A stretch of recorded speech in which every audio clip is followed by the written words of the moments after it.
한번 따라 하실까요? 성령과 생수. 오늘의 말씀의 제목은 성령과 생수입니다. 어제는 성령과 생기였었습니다. 한번 따라 하실까요? 성령과 생기. 크리스찬들이 조심해야 될 것은 뭐냐면, 성령은 무슨 그냥 현상, 어떤 은사 이런 쪽으로 옆에다 갖다 놓으면 안 되는 거예요. 성령은 우리가 존재적으로 우리의 영혼의 본질은 뭐냐? 하나님의 영으로부터 온 거죠. 그러니까 성령 충만은 생명 충만입니다. 꼭 기억하셔야 돼요. 우리가 왜 성령 충만해야 되느냐? 생명을 충만하기 위해서. 기억하시죠?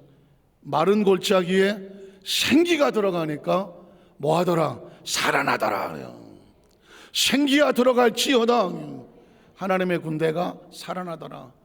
그 생기가 무엇인가 그랬더니 하나님께서 내 영을 부어주면 이스라엘 민족이 무덤에서 나오리라, 절망에서 나오리라. 그러니까 민족의 희망은 성령이에요. 시대의 희망은 성령입니다. 여러분, 성경을 보십시오. 큰 사건은 창조의 사건, 두 번째 사건은 성육신의 사건, 하나님이 친히 오신 사건, 그 예수님이 승천하시면서 또 하나의 획기적인 사건, 성령을 부어주시더라는 거죠. 성령이 와야 시대가 바뀌고 사람이 바뀌고요, 나라가 바뀌고요, 세계가 바뀌는 겁니다. 창조로 해서 세계가 바뀌었죠. 예수님이 오셔서 역사를 바꾸죠. 성령이 오셔야, 우리 가운데 오셔야 존재를 바꿔놓는 겁니다. 존재를. 그래서 성령은 생명에 충만합니다. 오순절 마가다락방은 성경 속의 한 구절이 아니라 역사를 바꿔놓는 하나님의 강력한 생명의 임재라는 것이죠. 그럼 머릿속에 확 들어오시죠. 성령 충만은 그냥 신복음교회에서 그냥 얘기, 그게 아니에요. 성령이 없으면 생명이 없고, 성령이 없으면 민족이 없고, 성령이 없으면 세계가 없습니다. 그 또 하나의 표적이 뭐냐? 성령은 우리 가운데 생명수와 같아서 그 생명의 기쁨을 주시는 것이 성령이요 생수입니다. 우리 첫 번째로 하나님께서 그 에덴 동산에도 보면 생수가 넘치는 곳이었었다. 에덴은 기와 여차 만발하고 선악과가 있고 먹을 만한, 먹기에 좋은 과실 이렇게 생각하지만, 그게 있기 위해서는 뭐가 있어야 될까요? 생수가 차고 넘쳐야 돼요. 에덴의 생명이 차고 넘치려면 뭐가 있어야 된다? 생수가 넘쳐야 되죠. 생수가 있어야 동산이 움직이는 겁니다. 창세기 2장 7절로 9절에 보면, 야훼 하나님이 땅에 얼굴로 사람을 지으시고 생기를 그 코에 불어넣으시니, 마치 땅에 흙으로 사람을 지은 육체는 에덴의 동산과 같아. 흙으로 지어놨으니까 동산과 같아. 그런데 그 동산에 생명이 차고 넘치려면 뭐가 들어가야 돼? 생수가 공급이 돼야 돼요. 마찬가지로 육체 가운데 뭐가 들어와야, 생명의 기운이 들어와야 뭐가 되더라? 사람이 생명이 되더라. 하나님과 교통하며 교제하는 존재가 되더라. 계속 읽어보면, 야훼 하나님의 동방의 에덴에 동산을 창설하시고 그 지으신 사람을 거기에 두셨더라. 자, 그런데 거기 보니까 하나님이 그 땅에서 보기에 아름답고 먹기 좋은 나무가 나게 하시더라. 자, 동산 가운데는 생명나무와 선악과 알게 나무도 있더라. 겉모습은 그렇지만 이런 것들이 있기 위해서는 그 속에 끊임없이 뭐가 들어가야 된다? 생명수가 흘러야 된다. 동산이 아름다우려면, 생기가 넘치려면 뭐가 흘러야 된다? 생명수가 차고 넘쳐야 된다. 흙덩어리가 생명이 돼서 하나님과 교통하려면 생기가 들어가야 되는 것처럼, 에덴이라고 하는 하나님의 축복의 동산이 생명이 넘치려면 생수가 들어가야 돼. 똑같은 원리입니다. 그래서 10절에 보면 이렇게 말합니다. 강이 에덴에서, 에덴이라고 말하고 하나님께서 바로 강을 흐르게 합니다. 강이 에덴에서 흘러나와서 동산을 어떻더라? 적셨더라. 거기서부터 갈라져서 근원이 되었다. 에덴에서부터 생명의 근원이 흘러내려가는 겁니다. 그 다음 절 보면 11절에 첫째 이름은 비손이라는 강, 금이 있는 하율라 온 땅을 둘렀으며 그 땅의 금은 순금이요 그곳에는 베들리엄과 호마노도 있으며 둘째 강의 이름은 기온이라 구스 온 땅을 둘렀고 셋째 강의 이름은 히데겔이라 아스르 동쪽으로 흘렀으며 넷째 강은 유브라데더라. 야훼 하나님이 그 사람을 이끌어 에덴 동산에 두어 그것을 경작하며 지키게 하시고 야훼 하나님이 그 사람에게 명하여 이르시되 동산 각종 나무 열매는 내가 임의로 먹되 선악을 알게 하는 나무 열매는 먹지 말라. 내가 먹는 반드시 죽으리라 하시니라. 우리가 읽었던 이 구절 속에 세 가지의 생명의 본질이 있습니다. 생기가 들어가야 생명이 됐습니다. 그러니까 생명의 본질은 하나님으로부터 나오는 호흡, 생기가 생명의 본질입니다. 또 하나는 뭘까요? 에덴에 흐르고 있는 생수의 강이 생명의 본질입니다. 그리고 또 하나는 뭐냐? 하나님이 말씀하신 약속이 생명의 본질입니다. 세 가지는 같은 내용이면서 우리에게 하나님께서 주시는 생명의 조건과 같아요. 생기가 들어가야 뭐가 된다? 생명이 된다. 생수가 흘러야 에덴에 생명이 넘친다. 하나님의 말씀대로 선악을 알게 하는 선악과에 손을 대지 말고 순종해야 뭐가 산다? 생명이 산다. 생기가 끊어지면 흙덩어리로 전락한다. 성령이 사라지면 흙덩어리 인간으로 전락한다. 아무리 에덴이라도 생수의 강이 그치면 모든 나무는 마르고 죽음의 동산이 된다. 어떤 존재라고 할지라도 하나님이 금하신 그것을 손을 대면 그 생명은 더 이상 존재하지 못한다. 지금 창세기에서 우리에게 무슨 얘기를 하고 싶어 합니까? 생명, 어떻게 생명이 존재하느냐, 이 이야기를 하는 겁니다. 자, 우리가 어떻게 산다고요? 생기가 충만해야, 생수가 넘쳐야, 하나님의 말씀에 순종해야, 이 세 가지는 다 생명의 조건과 같아요. 그래서 우리가 생명의 본질이 생명이 들어와서 존재한다면 이게 매일 강이 흐르도록 생수의 강이 흐르게 하는 게 뭐다? 성령의 충만함이고. 그리고 아담과 하와도 하나님 말씀을 못 지켰잖아요. 하나님 말씀은 머리로 지키는 게 아니다. 감정으로 지킬 수 있는 게 아니다. 내 의지로 지킬 수 있는 게 아니더라. 내 안에 성령의 충만한 은혜가 들어와야 말씀에 뭐 할 수 있게 된다? 순종할 수 있게 되는 것입니다. 그래서 에덴에 하나님께서 생수가 넘치게 하셨구나. 두 번째로 보면 생수의 축복을 입은 자, 믿는 자가 받을 거는 뭐냐? 성령을 얘기합니다. 그럼 에덴에서 상징했던 생수는 오늘날 시대 속에 예수를 믿는 믿음으로 얻어지는 성령을 말하는 것입니다. 한번 따라하세요. 생수는 믿는 자가 받을 성령입니다. 성령입니다. 제가 가만히 말씀을 묵상하다 보니까 구약시대 선악과가 있었다면 신약시대에는 예수님이 선악과예요. 혹시 조금 이해가 안 되십니까? 구약시대에는 에덴 동산에는 선악과가 인간의 생명을 좌우했습니다. 그게 약속이었습니다. 신약시대에는 예수님이 선악과야. 예수님이 인간의 생명을 좌우합니다. 자, 에덴 동산에서 선악을 알게 나무를 먹지 말라. 안 먹으면 영원히 사는 것이고, 영원히 사는 것이고, 먹으면 당장이라도 끊어지는 것이고, 죽고 사는 것이 어디에 달렸나요? 선악을 알게 한 나무를 열매를 먹느냐 안 먹느냐 선택에 달린 것입니다. 아담과 하와는 먹는 걸 선택해서 에덴에서 어떻게 추방을 당한 거예요. 마찬가지죠. 요한복음 3장 16절도 선악과 이야기입니다. 하나님이 세상을 이처럼 사랑하사 에덴 동산에 있는 것 같은 선악을 알게 하는 진리, 예수님을 이 땅에 보내주시고 똑같이 선포하는 겁니다.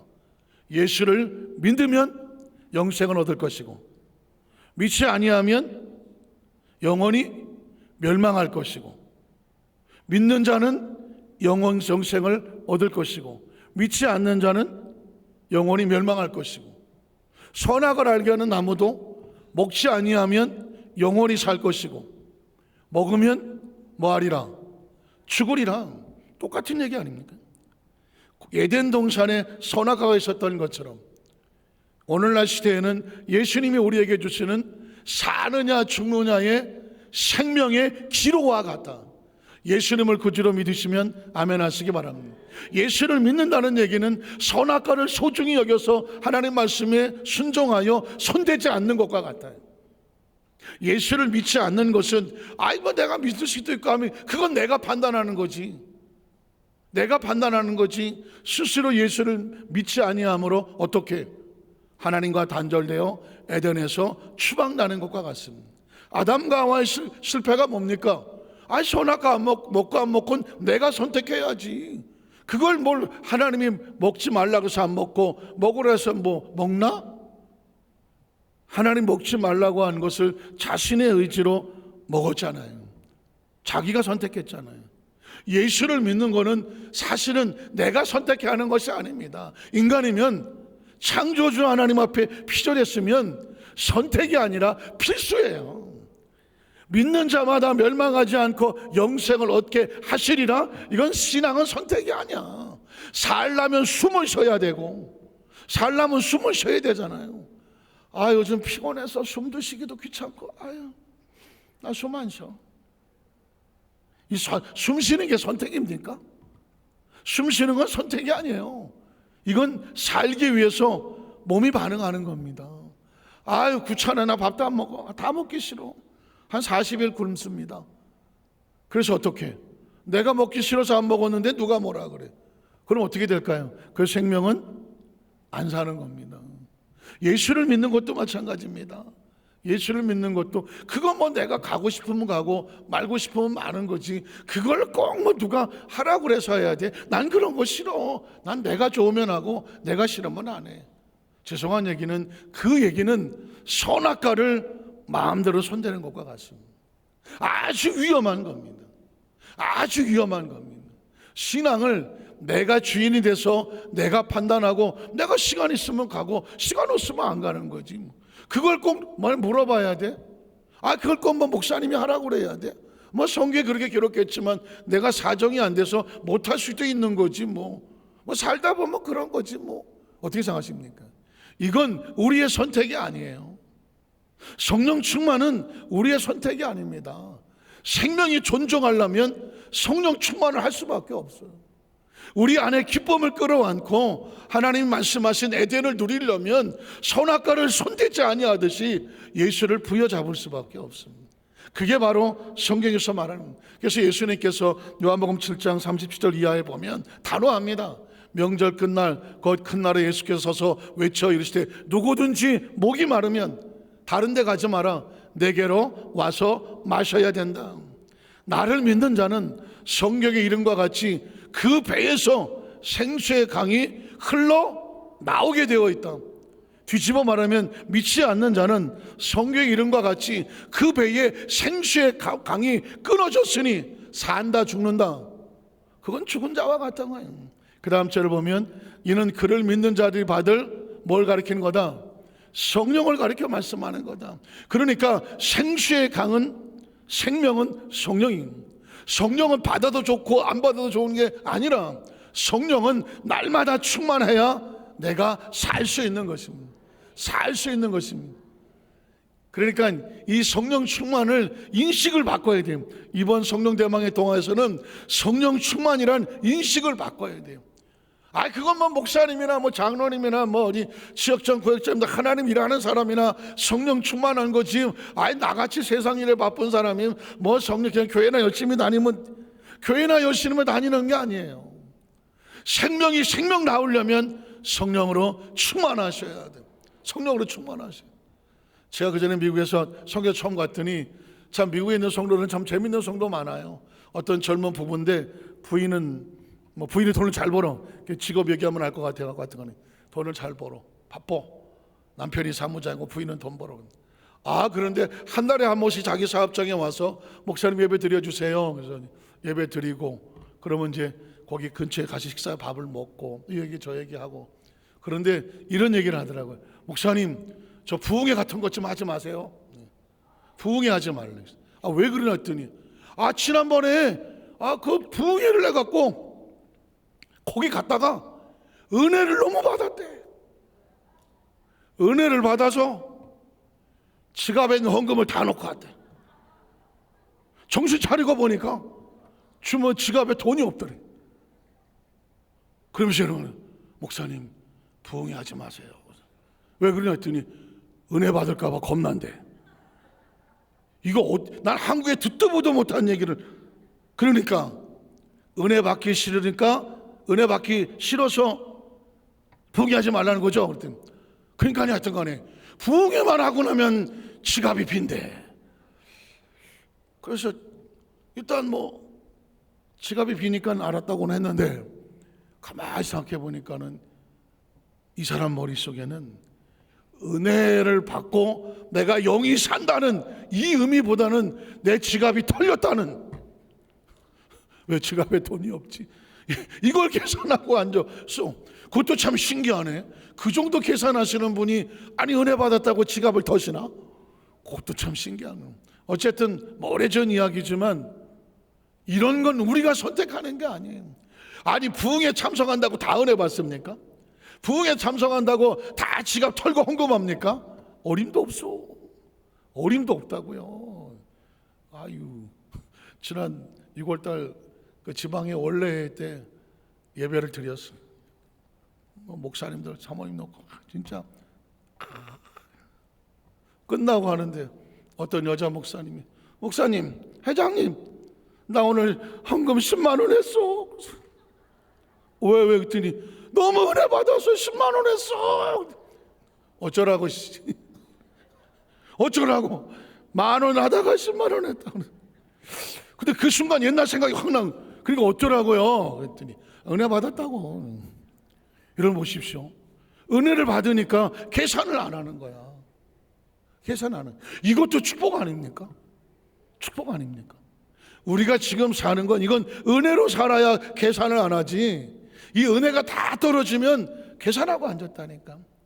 그래서 성령을 받고 안 받고는 이건 우리의 존재 자체가 하나님의 방법으로 사느냐 아니면 내 머리로 사느냐, 이 두 가지를 선택하는 거예요.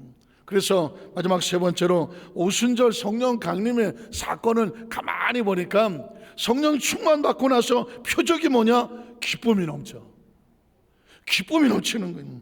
사도행전 2장 1절로 4절에 보니까 오순절 날이 이미 이름에 그들이 다 같이 한 곳에 모였더니 호련히 하늘로부터 급하고 강한 바람 같은 소리가 있어서, 바람 같은 소리란 얘기는 소리가 아니라 생기가 그 속에 가득 들어오는 성령 바람과 같아서 그들이 앉은 온 집에 가득하여, 이걸 뭐라 그래? 충만하여 마치 불의 여처럼 갈라지는 불의 역사와 능력이 그들에게 보여지고, 이건 실제적인 사건으로 보여지고 각 사람 위에 하나씩 그 불이 임하여 있더니 임재라고 말해요. 그들이 다 성령의 무엇을 받고 충만함을 받고 성령의 말하계심을 따라 내 의사와 내 의도가 아닌 성령의 의사와 의도에 따라서 내 혀가 그 성령의 시키심에 따라서 다른 언어들로 말하기를 시작하더라. 자, 성령 강림의 역사가 나타났어. 전 여기서 만약 영화 감독이면 이거 한번 해보고 싶어. 만에 하나 성령 받기 전에 120문도들의 얼굴 표정은 어땠을까? 언제 어느 때 저 유대인들과 병정들이 치고 들어와서 당신들이 예수의 제자들이지 잡으러 올 수 있는 상황인데 뛰쳐나갈 용기는 없고 120문도가 앉아갖고 성령님은 오셔야 되고 뭔가 좀 쭈그리고 있는 이런 상황인데 성령의 불이 임하고 나니까 전혀 다른 존재거든. 제가 하는 표현으로 다락방을 걷어차고 나가서 이제까지 눌리고 쫓기고 비겁하고 비굴하고 우리 베드로의 형님 예수를 모른다고 부인하고 배반하고 마음은 원인데 그 계집종 한마디에 그냥 처참하게 무너지는 자신의 그 모습 얼마나 비굴했어, 얼마나 초라했냐고 자기가 보기에도. 그랬던 그 베드로가 성령의 불이 들어와서 자신의 존재를 바꿔놓으니까 지긋지긋하고 초라했던 과거를 뭐해? 털쳐버리고 난 나 같으면 그랬어. 걷어차. 난 다시 이 안에 안 들어온다는 것이. 다시 초라한 구석에 다시 쭈그리고 와서 거기서 숨어서 있는 이 비굴한 꼬라지 다시는 안 한다.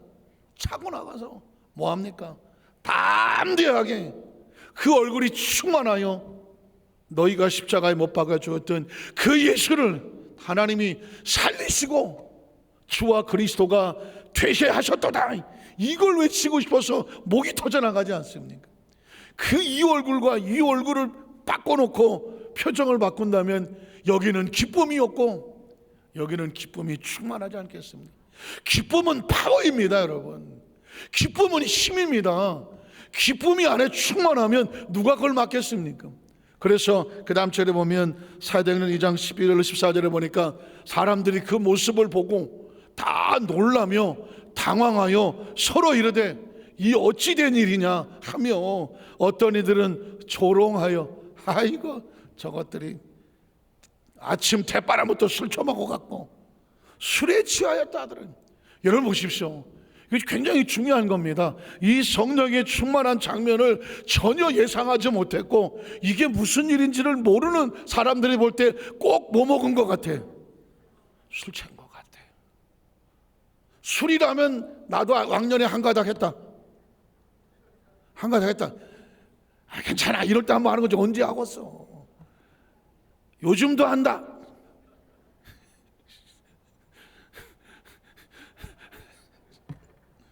나는 어떤 분을 만나는데 목사님 저는 맥주는요 밤새 먹어도 안 취합니다. 와, 맥주는 밤새 쳐드셔도 안 좋아한대. 그게 가능합니까? 어떤 분은 그 전에 어떤 좀 담임 목사님들 목사님하고 같이 이렇게 모여서 운동을 하는데 어쩌다 보니까 조인을 했는데 아유 한 분이 죄송합니다 사장님, 제가 오늘 소주를 6병을 먹고 왔습니다. 저는 골프장에 올 때 소를 꼭 이렇게 6병을 먹어야 온몸에 힘이 빠져서 볼이 잘 맞습니다. 환장하겠네. 소주를 6병을 먹고 와갖고 이러고 치는데 나는 깜짝 놀랐는데 공이 맞아. 와, 저 연구 대상이다 하는데 아니 소주를 6병을 먹고 어떻게 움직이지? 난 도무지 이해가 안 가. 나는 이해가 간다. 아, 유도신문에 안 넘어가네. 어쨌든 한국 사람은 술이 취하면 뭐가 많아져? 말이 많아져. 그리고 뭐가 나와? 노래가 나와. 이 소주 6병 먹은 양만 보니까는 누가 있는지도 모르고 아 이거 진짜 이거 안 잡아가나 이놈 아우 막 그러고 싶은데도 말도 못하고 그냥 캐디는 죽으려고 막 노래하고 떠드니까 미쳤나 이놈 막 그렇죠. 술이 취니까 막 정신도 없고 노래하고 혼자 가다가 춤도 추고 나 별 아유. 그러니까 안 믿는 사람들이 볼 때에 그 120문도가 성령 받고 나니까 막 기도를 하고 찬송을 하고 얼굴에 기쁨이 넘쳐나고 어떤 사람은 일어나서 춤을 추고 뭐야 이거. 그래서 뭐라고 말하면 아이 그렇잖나봐 조롱하는 겁니다. 이게 뭐냐면 술에 취했던 그냥 술도 아니죠. 새술은 독하다는 얘기입니다. 아주 도수가 독한 걸 먹고 제대로 취했다는 것인데 이건 성령의 충만함을 받으면 그 속에 주체할 수 없는 기쁨이 넘쳐나는 거죠. 감사가 넘쳐나고 은혜가 넘쳐나고 그 모든 엉망했던 것부터 자유하는 이 엄청난 은혜를 그 현장에서 보고 그 사람들이 표현을 못하니까 뭐라고 말해? 술 취한 게 하려고. 저는 우리 어도스 만사교회 성도들이 새술에 취하시기를 주님의 이름으로 축복합니다.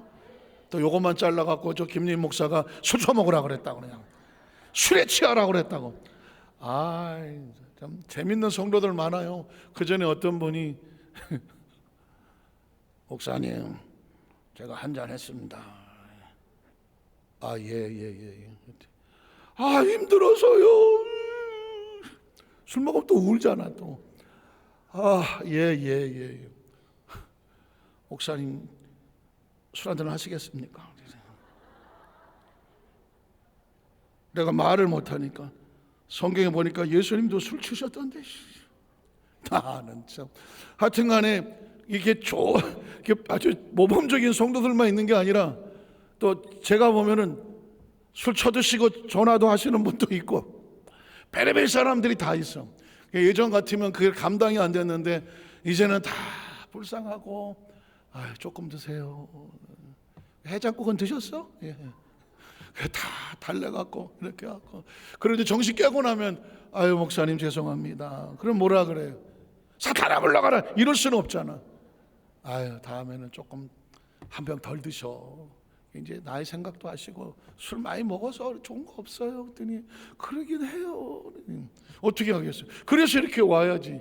옛날에 막 눈깔이 팍팍팍 뜨고 날 때는 술 먹고 사탄아 물러가라 막 뭐 이랬던 그 기백이 펄펄할 때도 있었는데 가만 생각하면 오죽하면 술 취하시고 답답해서 목사한테 전화해서 아이고 목사님 허겄어 내가 이해는 간다고. 그러나 우리 여도수 만삭교회 성도들은 이 성령 충만의 그 기쁨과 그 감격은 놓치지 마라. 그래서 여러분 초대교회는 이 기쁨으로 살았어요. 43절로 17절에 보면 사람마다 두려워하는데 초대교회에 성령 받고 성도들이 모여서 기도하면 충만하고 흩어지면 전도하니까 사도들로 말미암아 기사와 표적이 많이 나타나니 믿는 사람이 다 함께 있어서 모든 물건을 서로 통용하고 또 재산과 소유를 팔아서 각 사람의 필요를 따라 나누어 주기를 기뻐하면서 날마다 마음을 같이하여 성전에 모이기를 힘쓰고 집에서 떡을 떼며 나누고 무엇과 기쁨과죠. 성령 세례의 가장 중요한 표적 중에 하나가 뭐냐? 기쁨이거든요. 기쁨과 순전한 마음으로 무엇을 먹고 음식을 먹고 그 기쁨은 무엇이 되더라? 하나님을 찬미하는 찬양이 되더라. 그래서 그 모습이 온 백성에게 칭송을 받으니 그로 말미암아 주께서 구원받는 사람을 날마다 더하게 하시더라. 말씀을 정리하기를 원합니다. 마치 생기가 생명의 본질이 되고 민족을 살리고 세계를 살리고 오순절 마가다락방이 그 어두컴컴했던 그 기도의 장소를 생명의 장소가 되게 했던 것처럼 에덴이란 겉모습이 존재하지 않습니다. 생수가 흘러야 에덴도 축복이 되는 것처럼 가정이든 사업이든 직장이든 개인의 신앙이든 사명자든 생수 같은 성령이 들어와야 돼요. 나를 믿는 자는 그 배에서 생수의 강이 흐르는데 이건 믿는 자가 받을 뭐다? 성령이다. 오순절 마가다락방도 성령에 임재하고 나니까 그 모든 사람들 마음이 마치 술 취한 것처럼 기쁨과 감사와 은혜가 넘쳐나더라. 이 힘으로 사는 거죠. 저는 우리 여도수 만삭교회 모든 성도들이 이번 성년대방이 오늘 둘째 날에 함께 기도하는 가운데 우리 얼굴 속에서 마음의 생각 속에서 염려와 근심과 불안과 초조와 그 답답함과 억울함과 서운함과 분노 적개심 이 시커먼 것들 다 긁어내고 기쁨과 감사와 은총으로 날마다 하나님을 찬미하고 여러분이 하나님과의 큰 교통의 기쁨의 교제로 승리하시기를 주님의 이름으로 축원합니다. 기도하겠습니다. 하나님 아버지 감사합니다.